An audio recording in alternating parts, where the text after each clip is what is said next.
I'm going to be doing a knife sharpening tutorial video on some things that I've been doing to get my knives really sharp. 400 grit diamond plate to reset the edge or the bevel on this knife. In fact, I'll just go ahead and dull this right now. Okay, so this is completely dull.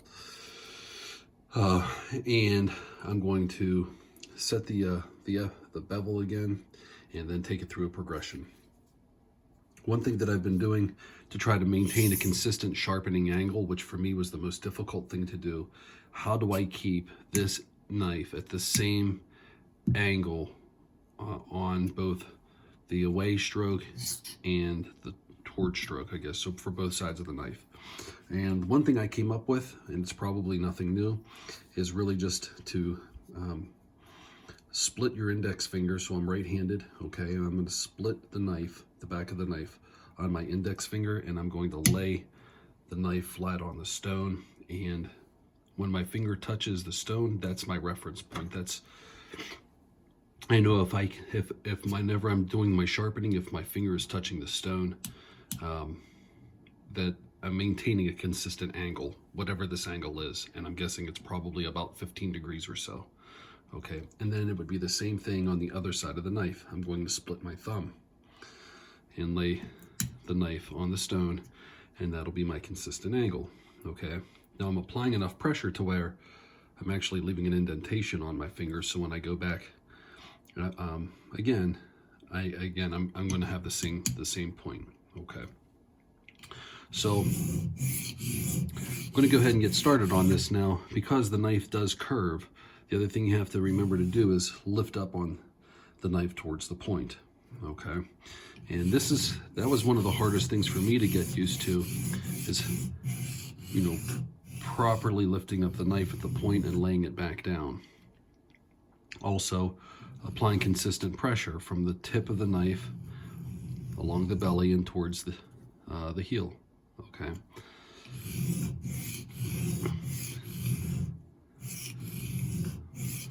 My pressure tends to be more on the away than on the toward.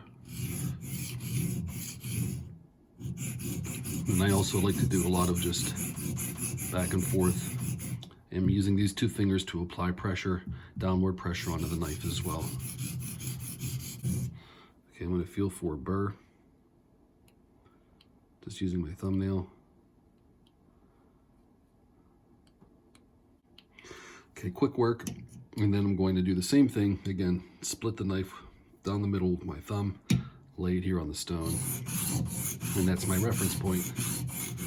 And every time I'm moving my thumb, even away from the stone and back, it's touching here. So I know I'm maintaining a consistent angle.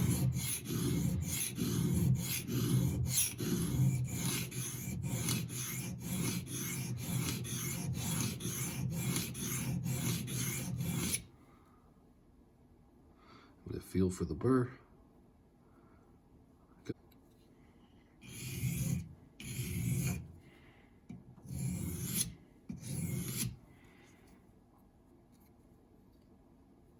I'm going to check this under a loop just to make sure I've got a consistent scratch pattern all the way to the apex. Okay, and that looks pretty good. Now my edge, because I'm using a diamond plate and this is extremely aggressive, the apex looks pretty beat. Okay, it looks pretty bad under a loop. So I'm going to refine that now using a 1000 grit stone. This is a Cyrax 1000 grit stone. I still have that indentation on my finger, so I know where I can place my knife. Okay, and applying pressure mostly on that away stroke. Lifting up on the knife to get that tip, the point of the knife. Applying that pressure with my index finger all the way along the knife. Back and forth, and back towards the point.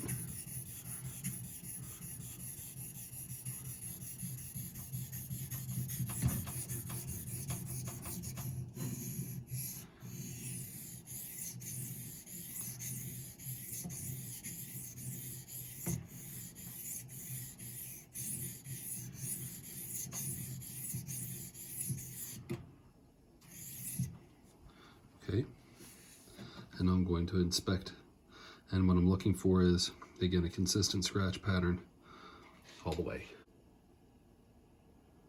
Okay, that looks really good, and I'm going to repeat the same process on this side. Okay.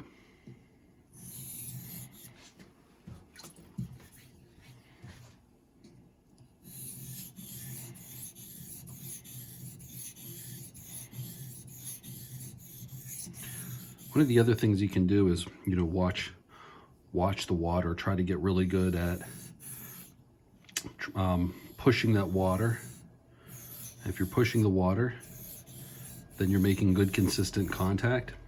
And if the water is actually coming up the face of the blade, probably even making better contact and reaching the apex. And every time I can feel my thumb rubbing against the stone. So my theory is that, maintaining that same angle throughout the entire sharpening process.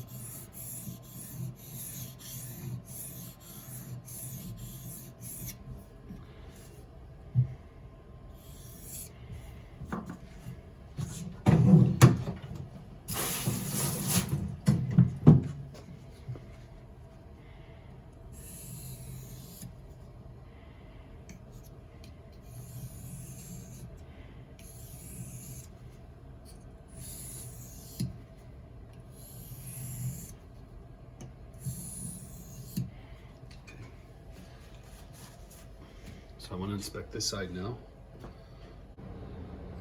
Okay, it looks pretty good. Maybe just a little bit more work.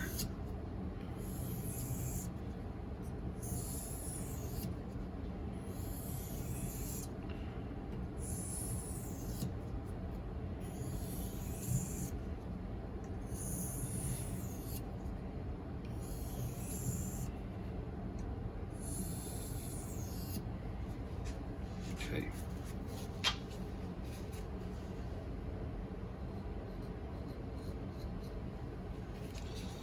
And what I'm going to do is take a strop and have a little handheld strop, okay, and just go ahead and strop this.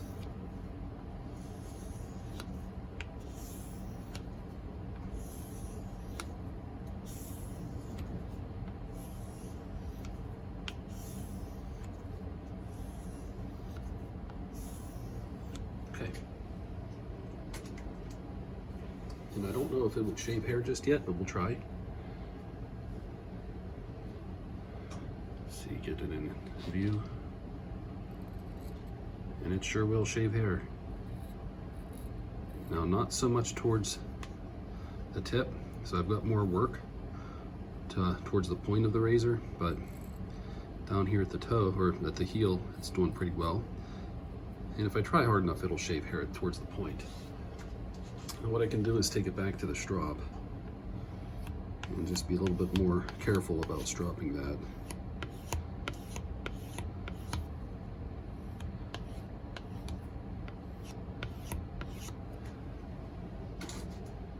We'll see if that made an improvement. I think it did. Okay, so that's off of a 1K stone. Now I could leave it there and I have a perfectly good usable edge. Or I can bump it up more if I want, and I happen to have a nice Japanese natural stone here that I like to use for my razors. That's a middle, a mid-range type of stone. I'll slurry it up a little bit.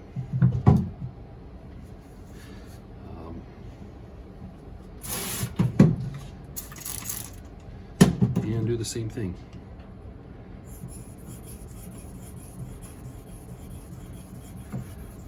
So I just actually prefer the Japanese and really all natural stones to any of the synthetics. I've just gotten accustomed to using them for my razors, and they also just do a great job on my knives too.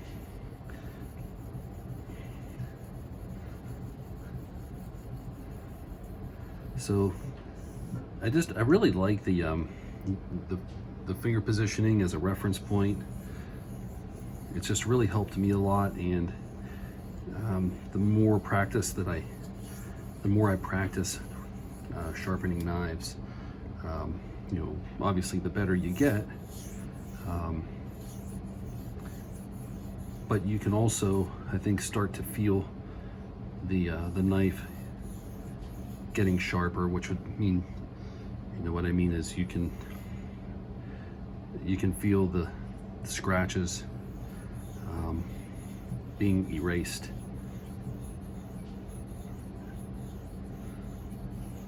If you're really paying attention, and you'll know when it's time to move on to the next stone.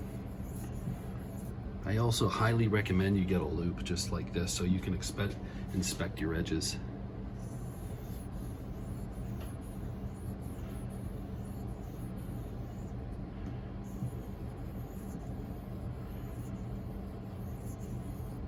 Okay.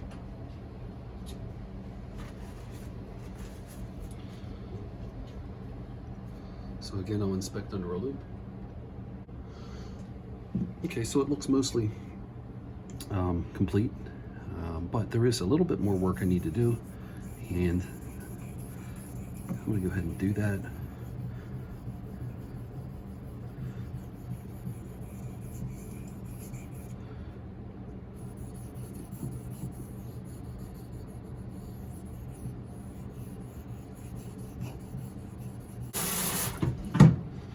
Dry off my knife. I'm going to strop it again.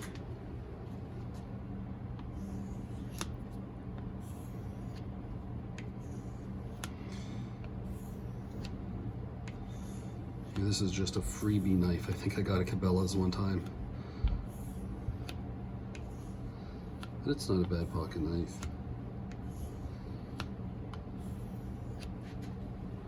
Okay. We'll see if that improved my edge at all.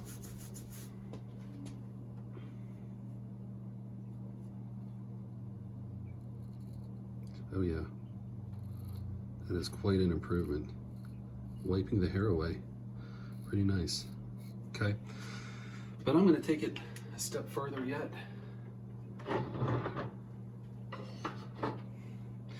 And this is another Japanese stone.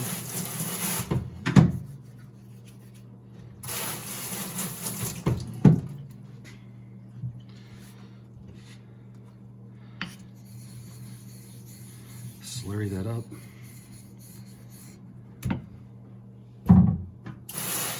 This is called a Narutaki Iramono, and this provides a great edge on my razors too.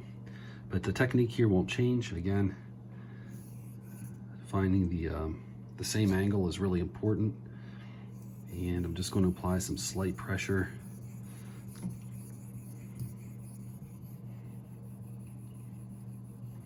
Make sure I get the point of the knife.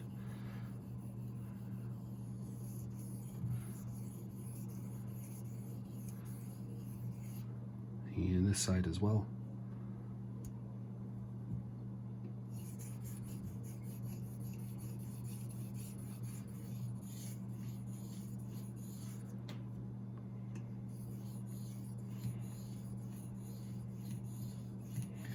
So consistency is really important.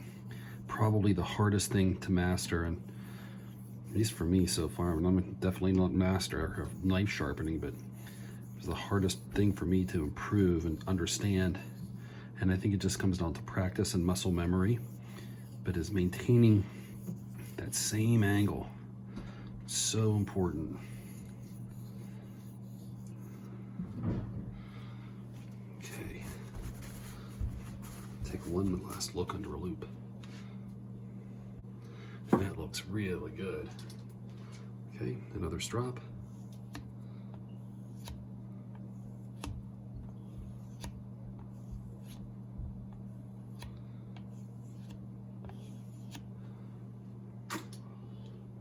One final, and that is sharp. So, hey, I hope that helps. That's just a few tips there on how you might try sharpening your knife, and let me know if you have any questions. I'm happy to assist if I can. Okay, bye.